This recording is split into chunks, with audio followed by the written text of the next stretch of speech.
내가 내 힘으로 사법고시 합격했어. 엄마가 한 건 아무것도 없다고. 앞으로 내 인생에 신경 꺼. 그게 당연한 거야. 그게 지난 7년간 컵라면만 먹으면서 너 뒷바라지한 엄마한테 할 소리니? 뭐가 당연해? 그게 어떻게 당연해? 누가 엄마더러 컵라면만 먹으면서 살래? 엄마가 제대로 된 직장에서만 일했어도 그렇게까지는 안 해도 됐잖아. 엄마가 그딴 청소밖에 못하니까 그런 거 아니야? 그거 가지고 생색낼 생각하지 마. 뭐라고? 엄마가 하는 일이 부끄럽고 이런 구질구질한 집이 부끄럽다고. 이놈의 자식이. 여러분, 아들이 사법고시에 합격한 기쁜 날에 어쩌다가 이런 대화가 오가는 것일까요? 올해로 68살이 되신 정인숙님의 사연, 지금 시작합니다.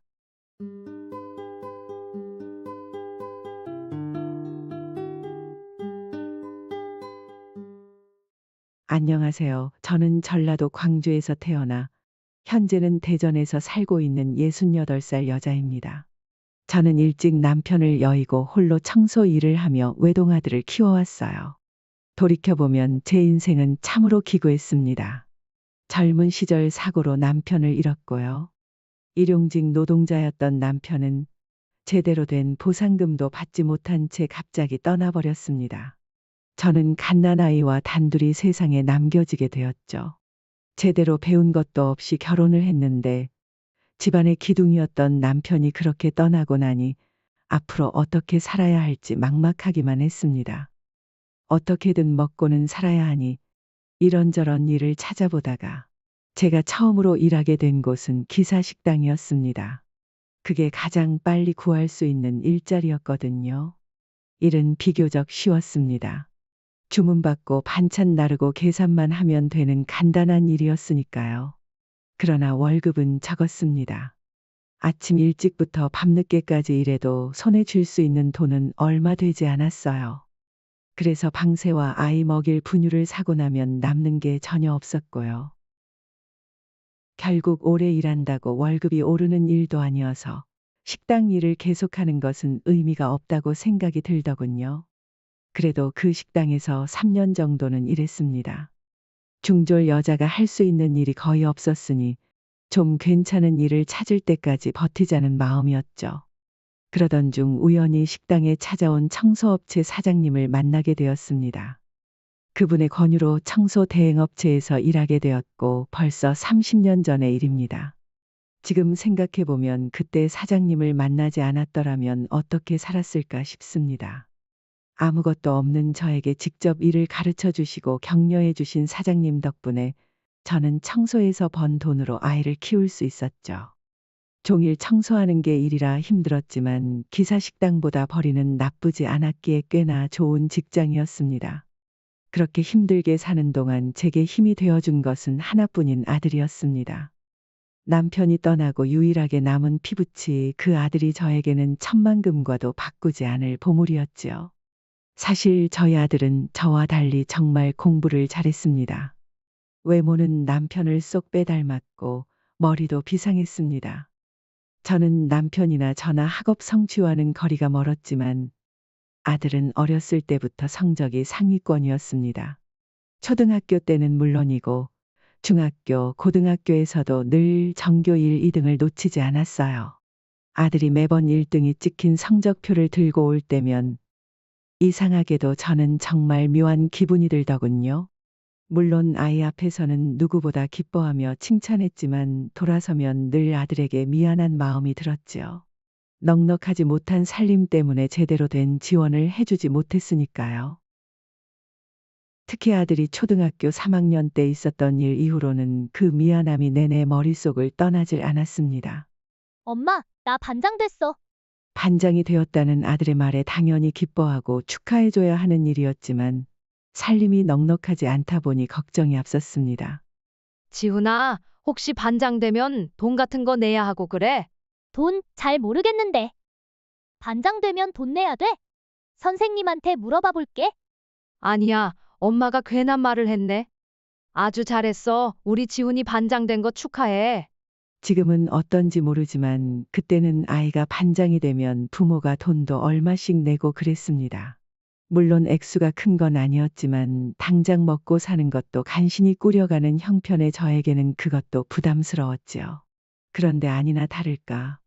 며칠 후 담임 선생님께서 전화를 주셔서 학교 발전기금을 말씀하셨어요. 반장이 되면 다들 내신다고요. 하지만 그때 가진 돈이 얼마 없었고 초등학교 반장이 무슨 대수라고 그거 하겠다고 돈까지 내야 하나 싶은 생각에 결국 반장을 그만두겠다고 말씀드리고 말았습니다. 그런데 그게 아들에게 너무나 큰 상처가 되고 만 것이었죠. 엄마가 선생님한테 나 반장 안 한다고 했어? 응, 그게 선생님께서 학교 발전기금을 아니다.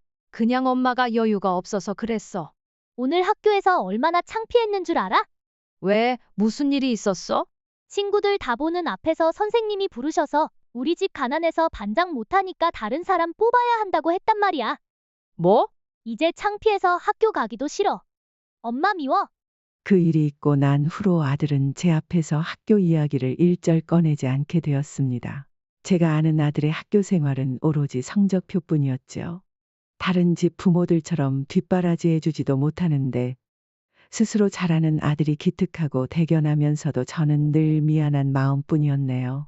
그렇게 아들은 계속 상위권 성적을 유지했고 나중에는 서울에 이름 있는 대학 법학과에 당당하게 합격했습니다.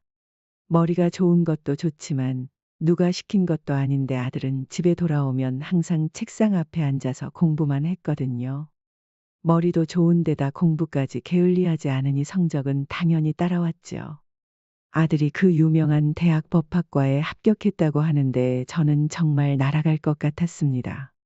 그날따라 일이 유난히 힘들어서 잔뜩 지친 채로 돌아왔는데도 오히려 힘이 펄펄 나는 것 같은 기분이었죠. 그래서 기특한 아들에게 달리 해줄 수 있는 건 없고 맛있는 거라도 먹이자는 생각으로 아들에게 먹고 싶은 걸 물어봤네요. 지훈아, 뭐 먹고 싶은 거 없어? 엄마가 뭐든 다 해줄게. 먹고 싶은 거 다 얘기해봐. 됐어. 먹고 싶은 건 무슨? 왜 그래? 이렇게 기쁜 날 맛있는 거라도 먹어야지. 엄마가 왜 기뻐? 나 대학 가는데 엄마가 해준 게 뭐 있다고. 순간 가슴이 철렁 내려앉았습니다. 오래전 일이라 잊었을 거라고 생각했는데 아들은 그날의 일을 한순간도 잊은 적이 없었던 거였습니다. 엄마가 나 공부하는데 해준 게 뭐가 있는데? 엄마가 준 거라고는 학교 다닐 때 준 창피함밖에 없어.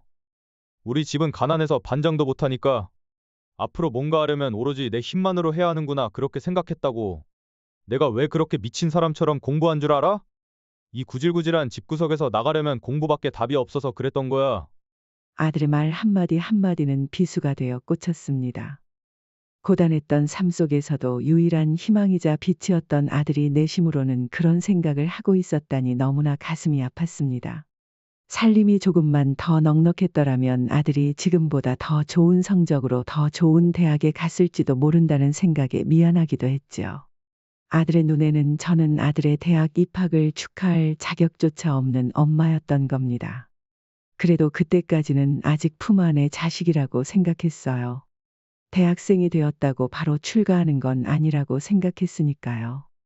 하지만 아들은 대학에 합격한 후 곧바로 학교 기숙사로 들어가 버렸고 그 후로는 집에 거의 찾아오지 않게 되었습니다. 그땐 지금처럼 휴대폰도 없던 시절이라 아들이 먼저 전화하지 않으면 목소리 듣기도 어려운 시절이었어요. 하지만 저는 어떻게든 아들이 받은 상처를 치유해주고 싶었습니다. 그런데 방법이 없었죠. 연락도 안 되고 집에도 오질 않으니 말이에요. 그런데 의외로 아들의 마음을 돌릴 방법이 생겼습니다.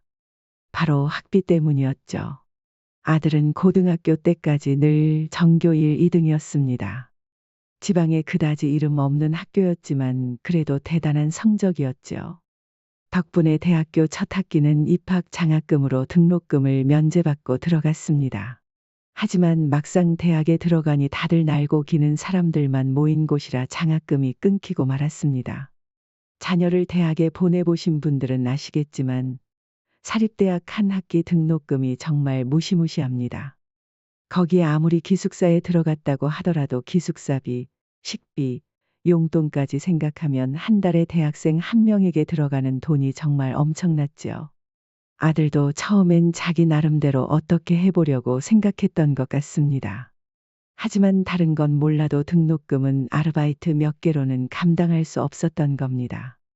어느 날 연락도 없이 아들이 집에 왔길래 반갑게 맞이했지만 아들은 대꾸도 없이 가방에서 고지서 하나를 툭 내밀었습니다. 아들아, 이게 뭐야? 보면 몰라? 등록금 고지서잖아. 등록금? 너 장학금 받는 거 아니었어? 이번 학기에 성적이 안 좋아서 떨어졌어. 그래, 그럼 이건 엄마가 낼게. 엄마, 등록금이 얼만지는 알고 얘기하는 거야? 그제야 뒤늦게 등록금 고지서를 본 저는 하마터면 까무러칠 뻔했습니다. 그런데 그때 예전 일이 떠오르더군요. 돈이 없어서 반장을 못했던 그때 일 말이죠. 그래서 저는 당황했던 마음을 얼른 추스르고 최대한 태연한 척 아들에게 말했습니다. 걱정 말거라.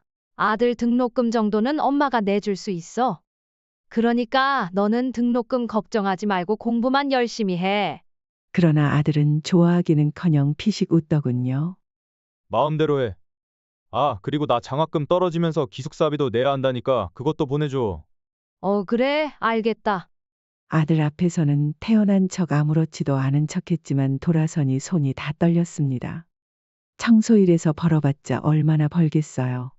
제가 오래 일하면서 남들보다 훨씬 더 많은 일을 하니 사장님이 월급을 올려주시긴 했지만 그래봐야 대기업 회사원과 비교할 수준은 안 됐죠. 그런데 아들이 내민 고지서에는 거의 대기업 회사원의 2달치 월급에 해당하는 금액이 떡하니 적혀 있더군요. 이런 걸 앞으로 반년에 한 번씩 내야 한다고 생각하니 눈앞이 캄캄해질 지경이었습니다. 심지어 그것만이 아니라 기숙사비까지 해야 한다니 쥐꼬리만한 월급에서 생활비를 제하고 남는 돈으로는 도저히 감당할 수 있는 수준이 아니었네요. 하지만 방법이 없었습니다. 한번 그렇게 돈 때문에 아들 가슴에 못을 박은 제가 어떻게 또 그럴 수가 있겠어요. 그래서 결국 제가 선택한 방법은 제 생활비를 줄이고 일감이란 일감은 죄다 받는 것이었습니다. 사실 그전에도 생활비를 많이 쓰는 편은 아니었어요. 거기다 아들까지 출가하면서 더 줄어든 상태였지요. 하지만 저는 그것마저도 줄였습니다. 난방은 생각도 하지 않았고 집에 들어가면 불도 안 켰습니다. 심지어 냉장고를 빼놓고는 아예 콘센트를 다 빼버렸습니다. 밥은 거의 회사에서 해결했습니다. 청소일이라는 게 보통 아주 일찍부터 하는 경우가 많은데 그때 일하는 사람들을 위해 컵라면은 항상 갖다 놓거든요. 그래서 아침에 회사에 나가서 그 컵라면으로 삼시세끼를 다 해결했습니다. 물론 눈치가 전혀 안 보이는 건 아니었지만 그만큼 일찍부터 일을 시작해서 늦게까지 일을 했으니 컵라면 몇 개 가지고 뭐라고 하는 사람은 없었지요. 그렇게 먹을 것 안 먹고 입을 것 아껴가며 저는 최선을 다해 아들의 뒷바라지를 했습니다. 아들이 그렇게 해달라고 얘기한 건 아니었지만 제가 그러고 싶었어요. 과거의 아픈 경험 때문에 어떻게든 아들의 상처를 씻어주고 싶었던 제 나름의 속죄였네요. 덕분에 아들은 별탈 없이 군대도 다녀오고 대학도 졸업했습니다. 저는 그제서야 팍팍한 삶에서 벗어날 수 있겠구나 싶었어요. 어떻게든 아들 뒷바라지를 하려고 악착같이 살았지만 그게 4년이나 되니 몸이 못 버티더라고요. 일은 힘든데 먹는 건 늘 컵라면이니 사람 몸이 버틸 수가 없더군요. 그런데 그게 끝이 아니었습니다. 엄마, 나 아무래도 이렇게 공부해서 사법고시 통과하기 어려울 것 같아. 학원 다녀야겠어. 학원? 고시원에서 학원 다니면서 공부할 테니까 돈 좀 줘. 그래, 알았어. 아들은 당연하다는 듯 사법고시를 준비했습니다. 그땐 아직 사법고시가 있던 시절이었거든요. 졸업 후 아들은 집으로 돌아오지 않고 또다시 고시원으로 떠났고 저는 또 아들의 뒷바라지를 해야 했어요. 이제는 다 끝났다고 생각했는데 또다시 고시원비에 학원비, 용돈까지 아들에게 보내야 했습니다. 그때는 워낙 똑똑한 아들이니 금방 붙지 않겠나 막연하게 생각했어요. 하지만 아들에게도 사법고시의 벽은 높았고 그 후로도 3년을 더 공부한 끝에 간신히 최종까지 합격했습니다. 아들은 사법고시 합격 소식과 함께 모처럼 집으로 돌아왔습니다. 장하다, 우리 아들. 정말 잘했어. 3년이나 걸렸는데 장하다니 무슨. 됐어. 나 피곤하니까 들어갈래. 뭐 벌써? 저녁은? 저녁은 무슨. 그냥 라면이나 하나 끓여줘. 그래도 그렇지. 무려 사법고시 합격했는데 고장 라면 갖고 되겠어? 기다려봐. 엄마가 나가서 소고기라도 좀 사올게. 아, 됐다니까. 나 지금 엄마랑 앉아서 소고기 먹을 기분 아니라고. 대학 등록금 대주고 학원비 내주면 엄마 노릇 다 한 줄 알아? 엄마가 해준 그것들 다른 사람들은 죄다 기본으로 하는 일이야. 당연한 거라고. 그거 가지고 생색낼 생각하지 마. 사법고시? 내가 내 힘으로 사법고시 합격했어. 엄마가 한 건 아무것도 없다고. 그 순간 저도 모르게 울컥 화가 치밀더군요. 지난 7년간 없는 살림에 제 몸 깎아 먹어가며 간신히 뒷바라지했는데도 아들은 그게 당연하다고 생각하고 있었으니까요. 그게 지난 7년간 컵라면만 먹으면서 너 뒷바라지한 엄마한테 할 소리니? 뭐가 당연해? 그게 어떻게 당연해? 누가 엄마더러 컵라면만 먹으면서 살래? 엄마가 제대로 된 직장에서만 일했어도 그렇게까지는 안 해도 됐잖아. 엄마가 그딴 청소밖에 못하니까 그런 거 아니야? 뭐라고? 솔직히 내가 이런 얘기까지는 안 하려고 했는데 나 엄마 부끄러워. 엄마가 하는 일이 부끄럽고 이런 구질구질한 집이 부끄럽다고. 이놈의 자식이. 그때 그래서는 안 됐는데 너무 화가 난 나머지 저는 평생 처음으로 아들에게 손을 대고 말았습니다. 뺨을 맞은 아들은 눈에 불을 켜고 씩씩거리더니 벗었던 신발을 도로 신고는 그대로 다시 집을 나가버렸죠. 그 후로 아들은 집에 연락도 하지 않았습니다. 아마 시기상으로는 연수원에 들어갔을 때였을 텐데 이미 대학교에 다니면서 자기 짐은 죄다 빼버린 상태라 집에는 오지도 않더군요. 연수원이 끝나고 나서도 마찬가지였습니다. 아들은 도대체 어디서 먹고 자는 건지 아예 코빼기도 보이지 않았습니다. 그런데 황당하게도 아들의 소식을 듣게 된 건 집 근처 부동산에서였습니다. 아이고 축하드려요. 정 여사님. 네? 축하라니요? 갑자기 무슨 축하요? 아니, 아드님이 판사가 되셨다면서요. 우리 동네에서 판사가 나왔다는 소식이 벌써 퍼지고 있어요. 정말 대단한 일이죠. 네? 우리 아들이 판사요? 정 여사님, 표정이 왜 그러세요? 설마 아드님이 판사가 된 걸 모르셨어요? 아무리 아들과 사이가 서먹해도 그렇지 어떻게 그런 중요한 일을 모를 수 있나요?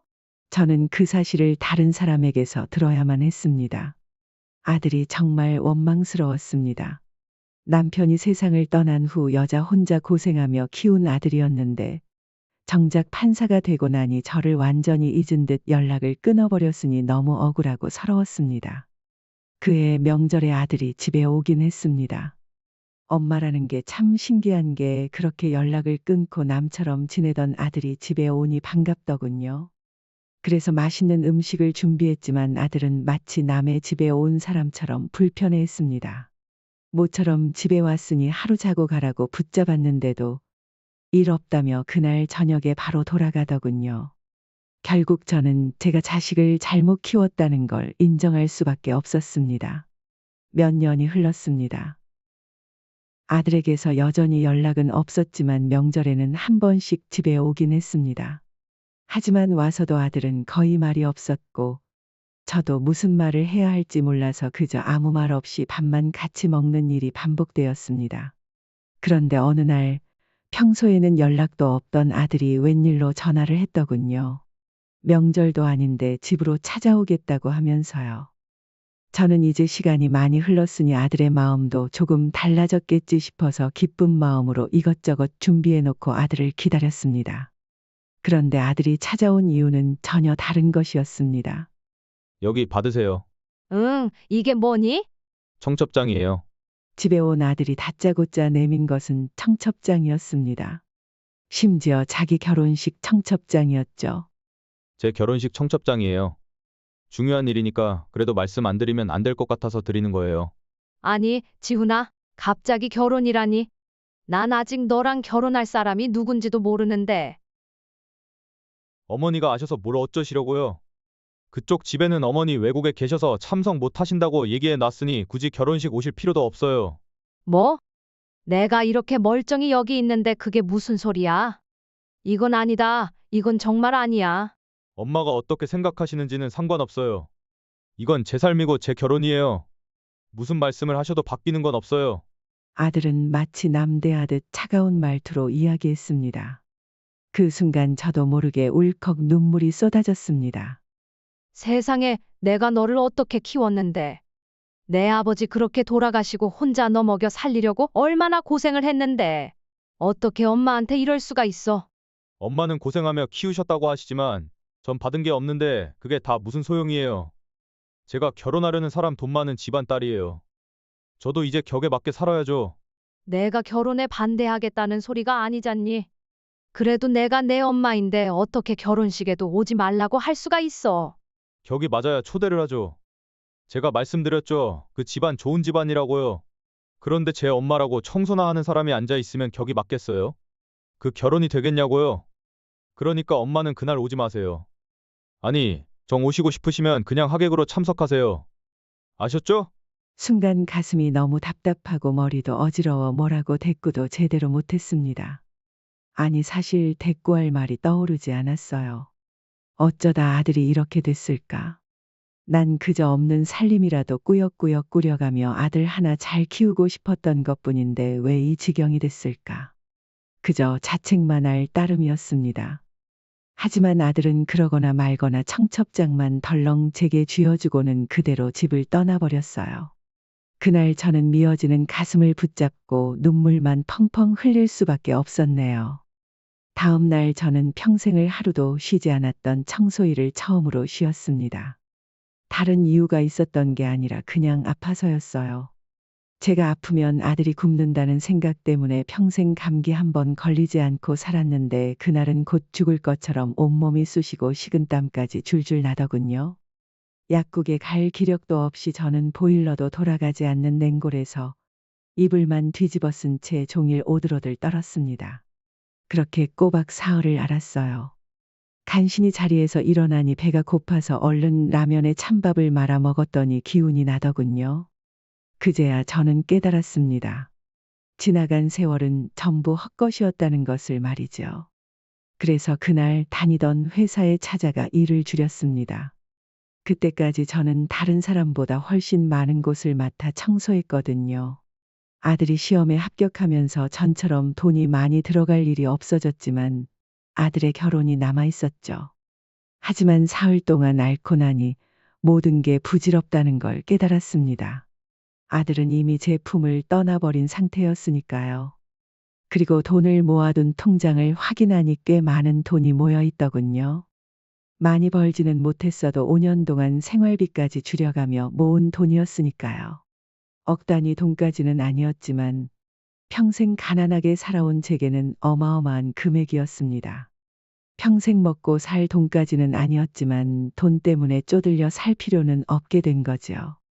그 두둑한 통장 덕분에 이제는 전처럼 고생하지 않고 좀 더 여유롭게 일을 할 수 있게 되었습니다. 그러니 세상이 달라 보이더군요.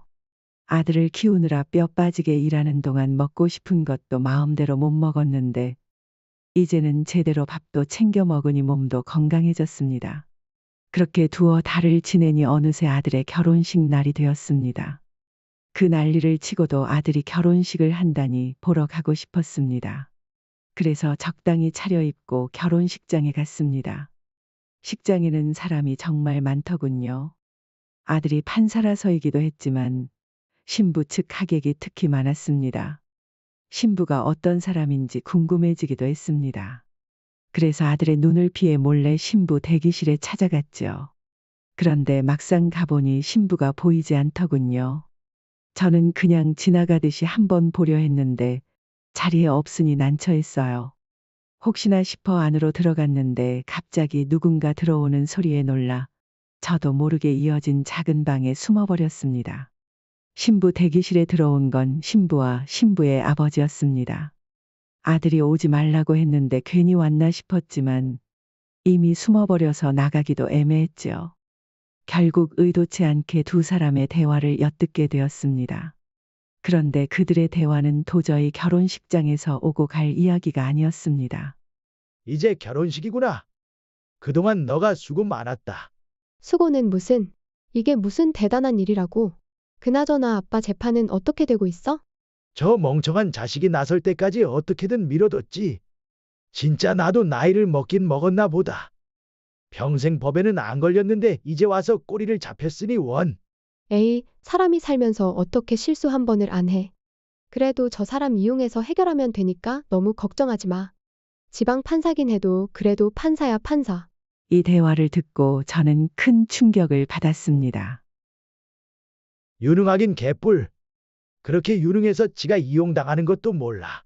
아빠, 목소리 좀 낮춰. 하여튼 너도 이번 일만 끝나면 질질 끌지 말고 바로 빠져. 에이, 그래도 그렇게 금방 털고 나오면 안 되지. 기껏 판사 와이프 타이틀까지 얻었는데 아빠 재판 것만 먹고 빠지기는 아깝잖아. 내가 작업하는 게 하나 있으니까 그것까지만 하고 빠질게. 처음엔 이게 무슨 얘긴가 싶었는데 이야기가 점점 이상하게 흘러갔습니다.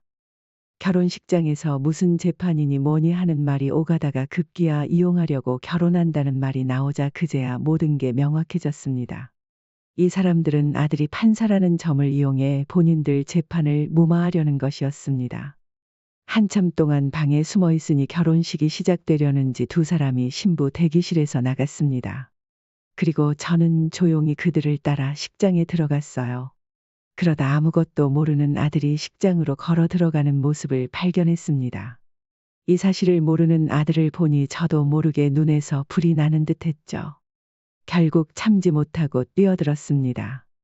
이 결혼은 무효야. 지훈아, 너 이 결혼하면 절대 안 된다. 이 사람들 다 사기꾼이야? 제가 고래고래 소리를 지르니 예식장은 순식간에 난장판이 되었습니다. 하지만 아들은 끝까지 저를 모르는 사람처럼 굴었습니다. 저는 그런 아들의 시선을 끌어보려고 소리를 지르다 급기야 신부의 면사포까지 찢어버리며 난동을 부렸지만 소용없었습니다. 결국 예식장 직원들의 손에 붙들려 식장에서 쫓겨나고 말았죠. 그런데 참 이상했습니다. 그렇게 아들의 무시 속에 식장에서 쫓겨났는데도 화가 나기는커녕 오히려 속이 후련해졌거든요. 이걸로 지긋지긋한 아들과의 인연이 끝났다고 생각하니 오히려 홀가분했습니다. 평생을 짐짝처럼 제게 얹혀 피를 빨아먹던 아들이 이제는 완전히 떨어져 나갔다는 사실 때문에 발걸음까지 가볍더군요. 저는 평생 아들을 목숨처럼 소중하게 생각하며 뒷바라지했지만 아들은 저를 부끄러워했고 무시했습니다. 처음엔 그저 제가 잘못 키워서 그랬다고 생각했지만 그게 아니라는 걸 뒤늦게 깨달았죠. 제 아들이 나쁜 놈이었던 거였어요. 그 후로는 아들에게 연락할 생각조차 하지 않았습니다. 대신 일을 줄이고 제 나름의 시간을 보내게 되었습니다. 평생을 바쁘게만 살아와서 그런지 처음엔 놀고 쉬는 것도 쉽지 않고 이상했죠. 하지만 그런 건 또 금방 적응되더군요. 그렇게 1년을 아들 없이 보내고 있는데 어느 날 모르는 번호로 전화가 한 통 왔습니다. 뭔가 싶어 받았더니 생전 전화 한 번 없던 아들이었습니다. 예전엔 아들이 먼저 전화를 걸면 그렇게 기뻤는데 이젠 별로 그렇지도 않더군요. 사람이 데이고 데이면 자기가 낳은 아들까지도 미워할 수 있다는 걸 그때 알았죠. 엄마, 너가 나한테 웬일로 전화를 다 했니? 왜 또 돈 필요하냐? 어머니, 저 감옥에 가게 생겼어요. 너 지금 무슨 소리를 하는 거냐? 그게 이야기를 들어보니 참 뭐라고 할 말이 없더군요. 아들은 제가 그렇게 뜯어말렸던 결혼 때문에 진짜로 감옥에 가게 생겼던 거였습니다. 결혼하자마자 장인이 사기죄로 고소당했고 아내의 말만 믿었던 아들은 담당 판사에게 잘 봐달라며 이런저런 로비를 했나 보더라고요. 그렇게 무죄 판결을 받아냈는데 이후 아내라는 여자가 아들의 이름을 팔아 금융범죄를 저질렀고 거기에 연루된 아들이 사기죄로 고발당한 것이었네요.